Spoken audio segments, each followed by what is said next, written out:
We'll guide you through how to make a blur and shake transition in After Effects.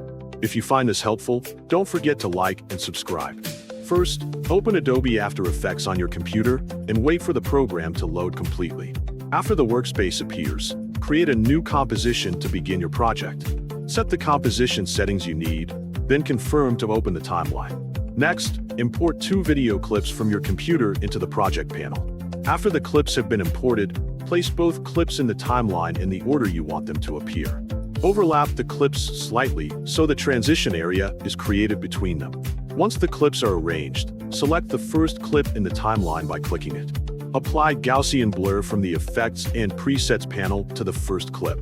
After adding the effect, open the blur settings and enable blurriness keyframes by clicking the stopwatch next to the blurriness property. This creates the first keyframe at the current playhead position. Keep the blur value low or at 0 at the start of the transition. Then move the playhead forward and increase the blur during the transition so the first clip becomes softer and less clear as it exits. Next, create a null object by right-clicking in the timeline and choosing New, then Null Object. A new null layer will appear in the timeline. Parent both clips to the null object by using the parent column and linking each clip layer to the null layer.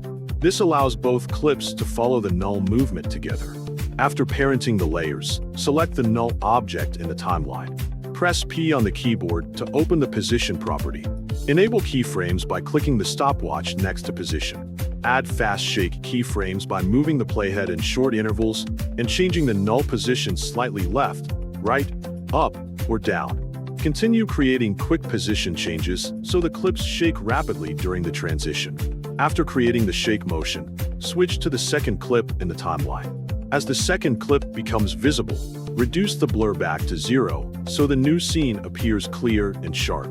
After setting all keyframes, preview the result by playing the timeline from the beginning of the overlap section. Once everything looks correct, add the composition to the render queue. Click Render to export the final video. Your blur and shake transition is complete.